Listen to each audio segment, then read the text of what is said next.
我第一次，因为我有打算去奥迪那边客诉，销售主管他给我优惠，第一次保养是免费。那么我们也去客诉一下好了。我那台车今天在保养，差20万，你觉得要你再重选一次，只能买一台，你要买这个还是买 CR-V？ 刚保养完，然后隔天开出去就熄火3次。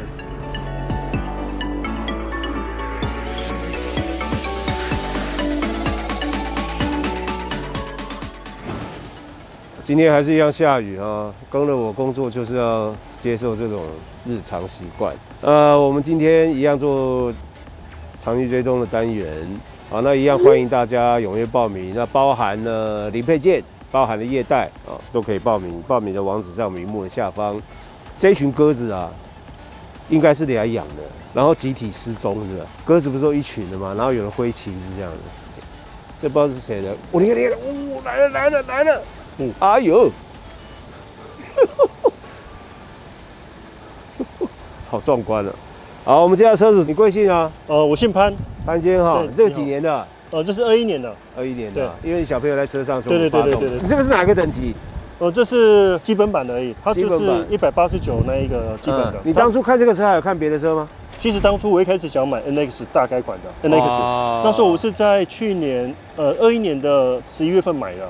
那时候刚好 NX 要大改款刚要上市，那怎么办？就买了。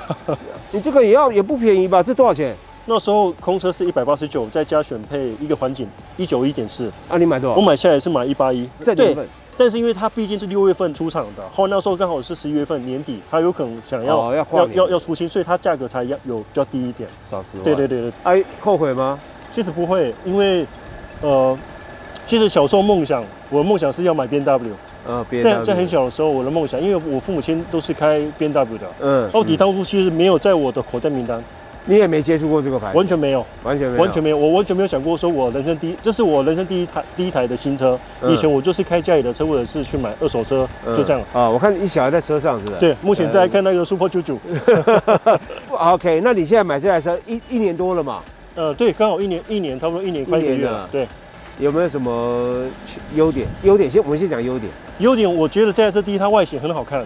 当初一开始我去奥迪展间看的时候，其实我一开始想说，因为这种车子，我说真的，我也没有买过，那我也没有了解。那时候我原本锁定是 Q2，我去展间看的时候，我就第一眼看到 Q3的时候，我就很喜欢它。因为目前小孩子还很小，所以我想说车子不用买很大，因为我觉得在台湾其实没有像在大陆开车要开很远。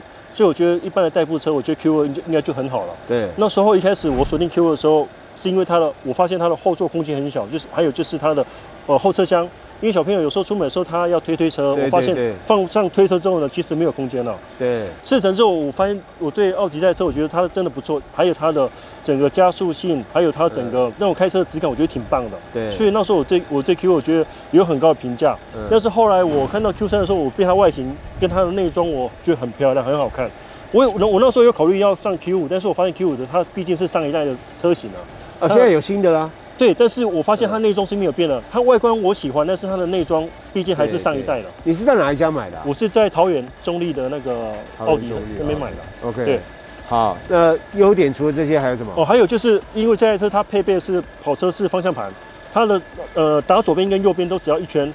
所以像一般我们在开车的时候，我觉得它的指向性很好，就是开起来感觉它，尤其开山路的时候，我觉得很爽。应该说它舒适性很好。我在讲还有一个优点就是它的车子的音响很好。我那时候有去对比一下 X1 X1跟 GLA， 我发现它的原厂的音响已经很好了，10颗喇叭真的很棒。那它缺点有什么？这台车目前缺点就是第一，它的怠速隔音很差。10月份买的时候是冬天，其实没有开冷气。那时候试乘的时候，我没有感觉到它的开冷气的时候怠速噪音那么大。是我买来之后，我后面不是冬天过了嘛，夏天来之后开始开我的冷气的时候，发现真的很吵。其实你如果上车之后，你发现它的第一，它怠速的时候，它整个震动跟它的整个这种噪音的声音，你会感觉到真的没有这个车架的感觉。后来我第一次新车保养在2500公里的时候，我回去原厂的时候，我跟他反映，我说这台车的怠速跟它的噪音真的很大。你新车为什么2500公里要保养？他说要2500的时候，他要先回厂，先简单的做个新车检查。目前他说21年式的车子要15000公里再换一次，所以我第一次保养是在13500左右。啊，你保养过一次了？对，刚好一次。你现在跑多少公里？目前跑14600。哦，你刚保养嘛？对，刚保养。刚保养多少钱啊？那次我第一次因为我有打算去奥迪那边客诉，销售主管他给我优惠，第一次保养是免费。真的哦？对，但是我有去查我们其他的车友的车群，他们第一次保养大概在8200左右，通常第一次保养在8000块啊。哎，那个我们也去客诉一下好了。我那台车今天在保养，10年前保养，我的8000很便宜哎，我的24保养一次3万多，不一样，等级不一样。我那个只换机油哦，我那天看一个机油，我说你机油里面是有那个什么有金子是不是？是，一瓶机油2800，这么贵，1公升哦，太可怕了。一次10瓶28000，哦，太可怕，吓死了。后来听说啊，好像是因为我的关系哦，原厂不是保养厂，也不是经销商，原厂觉得太贵了，直接降价，因为我的关系耶，因为我打去骂，是，我说你这个机油是什么机油？为什么一瓶要2800？对，吓死人了！我说这个台湾消费者哪个可以接受？今天不是钱的问题，是感觉的问题。对，没错，太贵了。而且 RS6要10瓶，我今天车也在保养。我先问你潘先生，你这台车有没有故障过？目前没有什么太大问题，但是我发现就是驾驶后面这个避震器它会有叽怪的声音。啊，你那个啦，里面那个黄那个橡胶没有套上去啦。我不知道，我去原厂，他有试过，他说只要你拉手刹车，就是它不是有一个 auto hold 吗？对，你只要拉手刹车，你这样压的话，它声音很大，但是它另外一边就没有声音咯。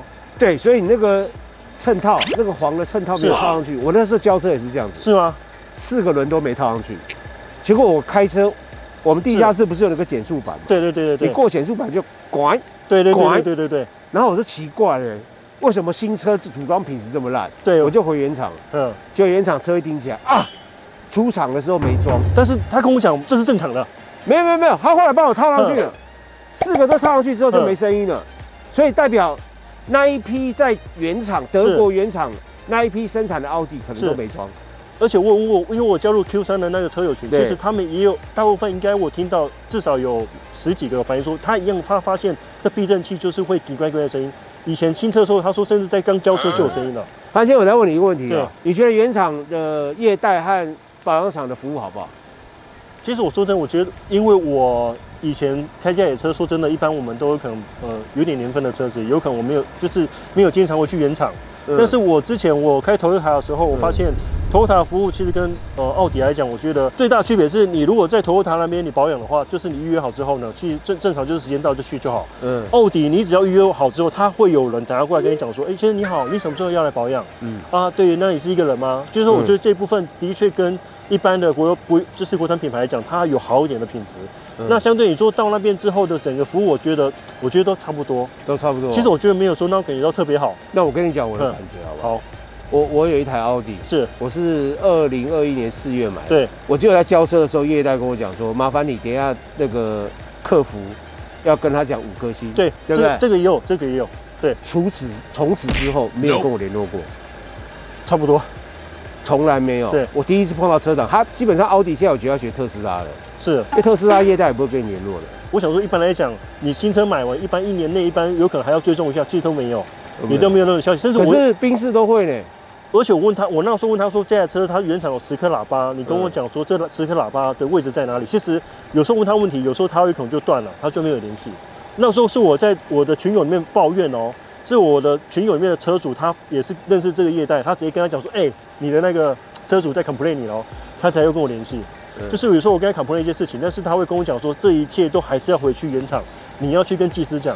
那技师，我说实在话，我这次回去原厂，我跟他讲怠速声音很大声的时候，我觉得还好，至少他们有帮我出保。他说这次要帮我换隐形角，因为我们有车主也是有一样的情况，就是说这台车好像他的隐形角有问题，有通病，所以这次他说要帮我出保。不过整体来说，你应该对这台车是满意的啦，对不对？整体来讲，我对奥迪是很肯定的，所以我甚至有想说，我要直接在等 Q5大改款之后，我要考虑再上直接上 Q5 升级一下 Q5，对，因为小孩那时候也大了嘛。对，但是我觉得目前我说实在话，我对奥迪的整体服务来讲，我觉得他没有很重视我们车主的反应。你是反映到经销商还是080年？我那时候第一次客诉，我是跟他讲说，我在21年买的车子的，当时的 A3啊，那时候他已经有那个车道居中了。我说我这台车也是21年买，为什么我这台车没有居中？我只是客诉这个问题。就后来那个他们销售主管跟我讲说，哦，这东西它只有22年式，正22年式才会有居中。我说，对我来说，我是消费者，我觉得既然是同时期的东西，我就应该要有一样的东西。怎么会说 A3一样是21年式的有，为什么我的没有？我只是觉得很奇怪嘛，这消费者的疑虑嘛。后面这销售主管跟我讲说，哦，当初有可能业务有可能有跟你讲，我可能没有讲很清楚。这样我觉得我很衰啊。21年式的你没有至中，我就跟他讲说，那你原厂给我升级，他说没有办法。没有办法，对，一定没有办法，任何厂都没办法。对，所以我就觉得很奇怪。对啊，可这个，发现这个不是我要帮原厂讲话。通常跨年式是7月以后生产。了解。你是6月。对，他看我出厂是6月，然后我买的时候是11月，那就差1个月。不过原则上，基本上这台车在你心目中应该是印象还是不错的啦。自从开这台车之后，我觉得它是一种享受。我很喜欢开这台车。对，还有一个问题就是它的缺点就是它的座椅，我怎么调都调不好，我脚都会痛，我的左脚这边都会痛。支撑不够，我不知道。后来我甚至有去买外面那种加长垫，也还是会痛。它的座椅有可能没办法调到最高，导致我的脚这边有可能会悬空啊。所以我每次开，所以就脚靠垫的长度不够嘛。我就不知道怎么解决。现在就是开车的时候，有时候我的左脚就是，而且这应该是长途才会发生吧？没有，其实短途有时候你开了10几20分钟，你就有时候我脚就会不舒服了。好了，谢谢你今天接受我访问，谢谢。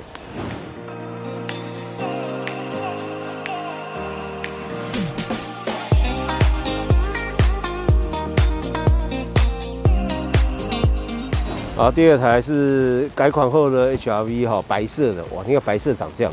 来，我们这车子进来，来，你好，你贵姓啊？你好，我姓肖，肖先生，你这个哪一个等级的？顶级的，尊龙，对，顶级的跟入门的差在哪里啊？我忘了。其实差电动尾门，然后右侧的盲点，这个，对，摄影机，另外一边没有摄影机，另外一边没有。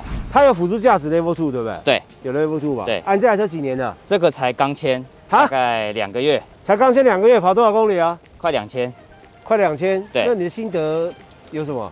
我觉得，因为我拥有过Honda车，这是第3台。前2台是什么？前2台是 CRV 4代跟5.5还在开。哦，你有一台5.5的 CRV？对，这台主要是。6代 CRV 会买吗？6代看情况，我比较喜欢那个 Civic 油电。哦，对，对啊。不过因为6代型我可能还好。还好。对，这台主要是家人在开，这台家人在开。对。好，那我们拿这个跟 CRV 比，差20万，你觉得要你再重选一次，只能买一台，你要买这个还是买 CRV？CRV。为什么？我觉得开起来的感觉，虽然 HRV 质感比较好，可是 CRV 的动力真的好很多，因为它涡轮增压嘛。对，还在自然进气啊。对。那如果这个也变涡轮增压了，那 OK， 你就会买这个。对，这空间运用我觉得都差不多，都蛮好的。因为我亲戚在马来西亚是买2.0的这个版本 RS 版，对，他就很满意。那我再请问你一下，辅助驾驶有差吗？我还在习惯它的这一个版本的辅助驾驶，因为CRV 的那一套，因为它在前面嘛，车头前跳出来的那个 braking 的蛮敏感的。那 HRV 这一套我不知道是我还没习惯还是怎么样，我觉得它没有这么敏感，就是它跳出警示的那个时机没有 CRV 来的这么的灵。对，那高速公路就刚刚这样测试开过来，我觉得都很 OK， 它的那个车道居中跟车道维持都表现得很好。你当初这台车买多少钱？我们有用旧换新，旧换新是折5万，折5万，对，所以才80出，车价折2万。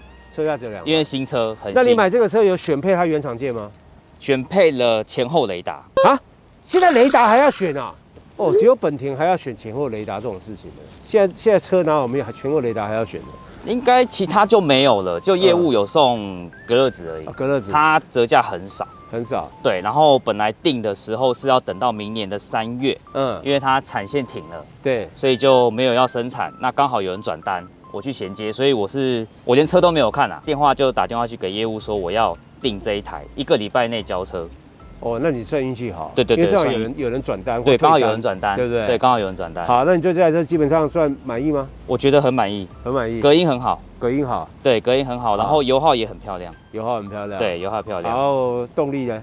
动力我觉得习惯就好了，虽然它只有120出头，但是。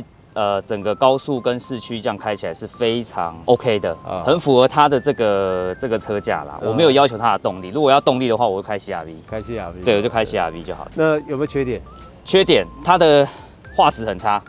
哦，那个画质，这个你应该加社团，应该可以改吧？后续应该会改，就是整个环境还在看有没有什么套件。OK， 对，然后它原厂我觉得应该要多一颗啦，就是少一边，因为那一边没有，这边没有。其实如果是家人年纪稍微大一点，我觉得加那一颗镜头没有多少钱。它没有盲点哦，没有盲点，它不会亮灯那一种，不会亮灯。除了这个以外，还有什么缺点？30到50公里的那个弹跳比较明显。你胎压照原厂打？照原厂打。OK， 对，照原厂打。这个可能改变一下胎压吧。那你可是你这几天开车可能会觉得比较好。对，刚好，因为现在天气冷。对。因为它天气热，明年夏天的时候你再开又觉得跳。对，但它这个弹跳是，我觉得还不是说让你觉得很不舒服。OK， 就让你的信心其实还。所以你还没有保养？有保养过一次1000公里的，不用换油嘛？有换油。啊，你把油换掉了？有换油。哦。对。多少钱？我是自备机油，自备机油，所以只花了大概300块以内。300块以内，那还好。本田的保养都。你是在哪买的？台北滨江厂。滨江哦。对。OK， 滨江高架旁边那个。对，我3台都在那边买的，我就习惯在那边。对，很久之前有待过啦。有待过。你在那边待过？有待过。你在那边当过 sales？ 对，有待过。所以难怪你喜欢本田的车子。那你对本田车应该很了解啊？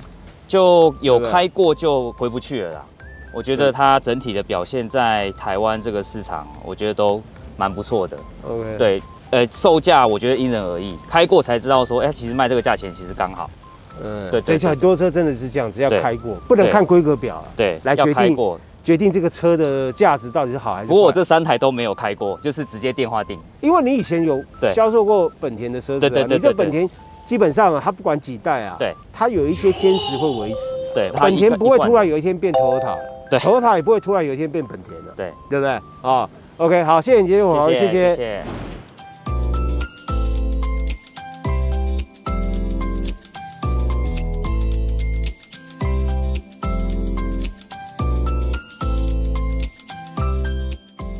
好，下一台福特Ranger，这是第一次出现在我们的场域追踪。我们介绍车主进来，你好，你贵姓？我姓郭，郭先哦。对。这台几年的？这一台是22年是今年的，所以今年交车？对，今年7月订车，然后他8月就给我车了。那才交车3、4个月，4个月，我已经跑16000了。才交车4个月跑16000，对，你为什么不等新的？因为新的不知道等到什么时候啦。因为不会太久最近就是蛮需要这台，蛮需要用车的。这是你的第一台车？对，这算是家里的车，但是最主要是我在开，这样。OK， 好，你说你跑多少公里了？16000，你保养几次？我保养了1000公里保养1次，要换油。对，然后10000公里也保养了1次。OK， 对，所以2次。多少钱啊？都是6000多。6000多。不过那个保养的时候刚保养完，然后隔天开出去就熄火3次，就是在那种小爬坡就熄火3次。为什么会熄火？也不知道，就是突然熄火，然后就是车辆就显示说，对，你在行进间，对，小坡，还是说停止行进间，然后那熄火就完了。还好就是3次后面都没什么车，所以我就赶快靠到旁边，然后重新发动又 OK 了。3次，对。都是行进间，就是我对换完机油隔3天各1次，你1000公里就1次，对，然后我就马上跟业代反映，对，然后他就帮我安排就是回原厂。检查结果呢？他们都说就都没问题啊，然后他检查之后，的确我在开，就是到10000公里这一段期间都没有再出现这个状况了。那表示他检查出来不跟你讲啦？我也这么觉得，像那个。我觉得我1000公里去保养那个技师，我觉得可能不太 OK。为什么？因为你在哪里保养？我在台中保养9和，台中的9和文心路上的9和。文心路上，你在那边买的？对，我在那边买的。所以在那边保养，他怎么不 OK 法？我问业代说有没有推荐的技师，然后他就跟我讲个技师名字，然后我都用他的那个 app 去预约嘛。哇，每次都是满的。然后我就想说，那我1000公里的技师是怎么样？我查一下，任何时段都空的。我就觉得可能是技师的关系吧。他们 app 这么厉害哦，还可以预约技师哦。对，你可以预约技师，就跟我们去医院看诊一样嘛。有的医生不用挂号，有的医生你挂1个月都挂不到。对啊，我就意思是一样的。对，我看他都永远挂得到，我就好像知道。那结果结论你找谁保养？我就你找那个找那个约得到的还约不到的？约不到的啊。好，那约了以后呢？不 OK， 怎么不 OK 法？约了以后就 OK 了。哦，约了以后换他就 OK。对，换他就 OK。原本那个永远有空那一个不 OK。哪里不 OK？就换完机油，然后就马上就熄火，这样很难让我不联想到是不是他哪里没有操作好。然后甚至说他那个保养单上面，他有量那个轮胎的那个深度。我想说，我第2次量的深度怎么还多了1米米？为什么越开越多？我想说上一个技师，我不知道是不是误差还是怎样啊，反正就是让我第1次保养就是很不愉快。后来就 OK 了。后来就 OK 了。好，那这台车有没有什么优点可以跟我们分享？优点就是它动力不错。像我平常就是代步以外，我还有载货。我载的货，你有在用这台车载货？对。OK， 我载货大概有时候载重一点，有500-600公斤。然后我在爬坡的时候，动力也是都 OK 的。OK， 像我也是有把它开去5岭，我觉得它也不会有说什么有高山症。可是这个变速器会不会有点颠呢？我觉得还好还好，就是因为平常就是顶多2个人坐啦，可能没有坐后座就比较不会那么那个。油耗比较不好的。油耗1公升我是可以跑10公里，我觉得还可以接受。对了，这种车10公里很好了。对已经非常棒了。那它们缺点？它缺点就是它的变速箱逻辑需要去适应，我觉得。为什么？因为就像前几次就是行路间熄火嘛，它就是你在上坡的时候，你感觉它要换挡，但是你不小心，你这时间你已经踩了刹车了，但是它还是进档，然后就会有顿挫，甚至就是像上次那样熄火这样子。OK， 所以你就要配合它的逻辑去加油跟刹车。这个车现在应该已经没有车了哈。新车应该没，因为要改款啊。对，我看车友群好像是都没有，要等新的嘛，对不对？你这个车，所以说你这个车可以算是接近末代，对不对？你们当初这个车售价多少？它售价好像是148.9吧。买有折扣吗？我那时候跟业代杀了10万块。不是福特不好杀价。对啊，就是全台中的福特都找过一遍了。都找一遍，结果找一个杀10万的，有的8万，有的6万，对不对？你找个杀10万的，对。OK， 好，谢谢你接受我访问啊，谢谢嘉豪哥。那今天这3台车哈，其实每个心得，因为我们很久没有拍长追踪了，那这3台车各自的心得都还蛮特别、蛮特殊的，可以给大家购车的参考。那一样欢迎大家踊跃报名，在我们荧幕下方有报名的方式，不管是业代、零配件。甚至包含了车主，我们最希望车主，而且各式各样的车主都可以来尤其是像一些特殊车啦，或者是超跑好像很少通常超跑车都很低调。然后还有一个就是你有养宠物的也好，譬如说你常常使用这台车的家人，欢迎都一起来。其实有时候不要听车主一个人心声，要听乘坐者。小朋友是不会说谎，最好是带那个5、6岁、7、8岁的小朋友来，他绝对不会说谎。听他的声音会最准。好，我们下次再见。